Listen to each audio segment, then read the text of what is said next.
मङ्गलापुर आएको छु। यो मेरो अब दिदीको घरमा आएको छु म यहाँ।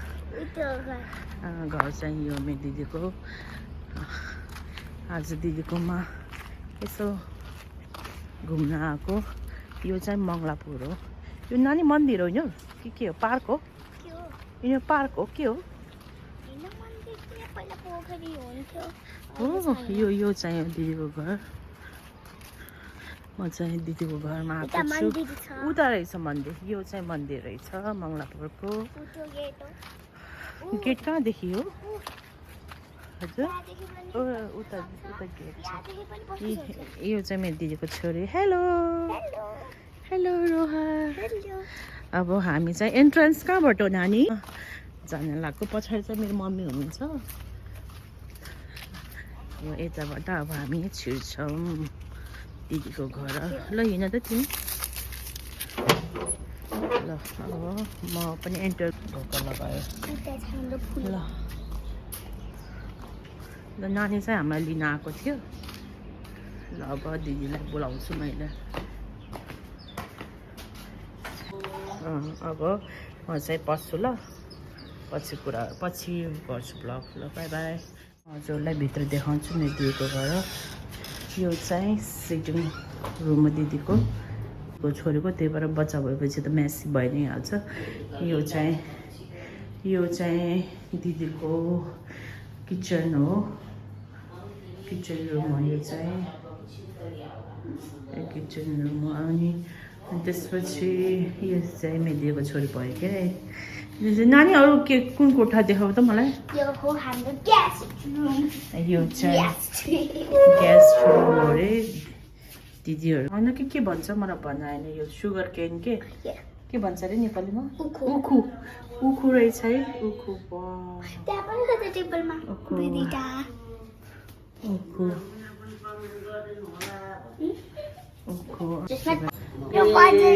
मेरो नातिनीसित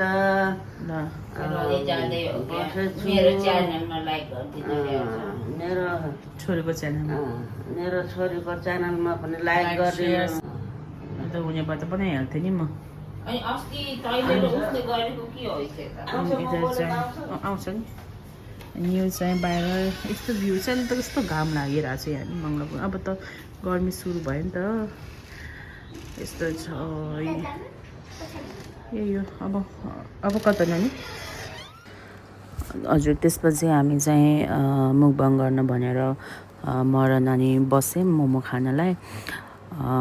तर राम्रो भएन किनभने धेरै दिनपछि मैले पनि ब्लग गरेर होला अलिक म पनि कम्फर्टेबल हुन सकेन। अनि नानी पनि त्यस्तै भयो। नानी पनि त्यही भएर होप तपाईँहरूले माइन्ड गरिदिनु हुन्न होला। किनभने धेरै दिनपछि गऱ्यो भने त्यस्तै हुन्छ नि त। अलिक कम्फर्टेबल हुँदैन। क्यामेरा साय हुन्छ। नानी पनि त्यस्तै हुँदै थियो। त्यही भएर मैले रफली नै त्यस्तै गरिदिएँ। अब तपाईँहरूले माइन्ड गर्नुहुन्न होला।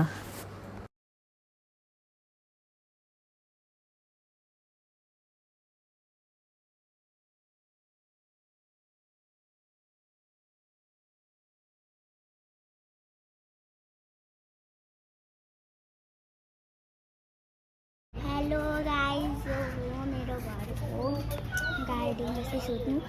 यहाँ छ प्याजहरू, प्याजको पातहरू छ। अनि प्याजहरू पनि उता फलिरहेको छ। उता फुलहरू छ कति राम्रो छ। अहिले पाके छैनन्। यो आई थिङ्क यो लोडेको साग।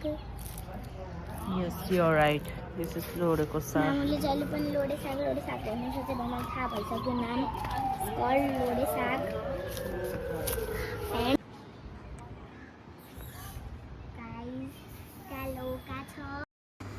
अनि हामी नास्ता खाएर एकछिन बसेर अनि दिदीले जाऊँ हाम्रो बारी हेर्न जाऊँ भन्नुभयो। अनि हेरेको अनि कस्तो मजाले लौका अनि टमाटर लगाएको रहेछ। अनि प्याज र लोडेको साग पनि कस्तो राम्रो भएको रहेछ। अनि हामीले त्यही हेऱ्यौँ। अनि त्यसपछि फेरि एकछिन बसेर अनि आइहाल्यौँ। किनभने अब घर पनि आउनु पर्ने थियो छिटो नै। अनि आयौँ। अनि त्यही नै हो। अब यति नै हो मेरो ब्लग।